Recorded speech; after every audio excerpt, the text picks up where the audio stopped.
గెలిచిరు సంతోషం. అసలు ఆగుతాం. ఇప్పుడు మీరు చేయాల్సింది ఏంటంటే మీరు చేయవలసిందల్లా ఒకటే, కమిటీలు వేసుకుంటప్పుడు మీరు చేయవలసిందల్లా ఇప్పుడు అందరు కూర్చొని అడ్జస్ట్మెంట్లు చేసుకోవాలి. ఇప్పుడు రేపు ఎంపీటీసీ అనగానే ఒకటే బీఫామ్ ఉంటుంది, ఒకళ్ళకే టికెట్ వస్తుంది, కొట్లాటోళ్ళు 4 ఉంటారు. ఆ మిగతా 3 కూర్చోబెట్టి పెద్దలు సమన్వయ సమితి కూర్చొని అంజన్ననా లేకపోతే ఆ మండల పెద్దల కూర్చోవాలి, మాట్లాడాలి. ఏం చెప్పాలి?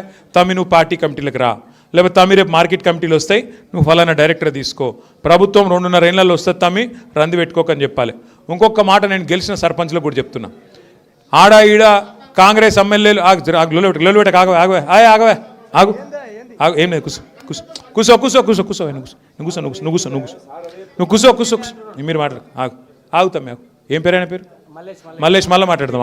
అసలు ముచ్చట చెప్పని నువ్వు ఇంటర్నెట్లో నీలో నీది అయితే. సర్పంచ్లకు కూడా ఒక్క ముచ్చట చెప్పి నేను ముగిస్తా. గెలిచిన సర్పంచ్ల మీద వాళ్ళొకరు వీళ్ళొకరు కాంగ్రెస్ ఎమ్మెల్యేలు అడ్డం పొడుగు మాట్లాడుతున్నారు. మీ జిల్లాలో నేను చూసిన. ఇలా పొద్దున మీ జడ్చర్ల ఎమ్మెల్యే ఎక్కతక్క మాట్లాడుతుండు. నేను ఇది చేస్తా ఇందులో ఇల్లు రానియకుండా చేస్తా, నేను ఒక్క పైసా రాకుండా చేస్తా బీఆర్ఎస్ సర్పంచ్లకు. నీ ఆ ఏ సొత్తా, నీ అబ్బా సొత్తా, ఎవరి సొత్తా పైసలు? రేవంత్ రెడ్డి ఇంటెనక పొలం అమ్మిస్తున్నా? ఆడికెళ్ళి వచ్చినాయి ఆ పైసలు? ప్రజల పైసలు ప్రజల కోసం ఖర్చు పెడతాందుకు మనం ఎమ్మెల్యేలు, ఎంపీలు, మంత్రులు ధర్మకర్తలు మాత్రమే.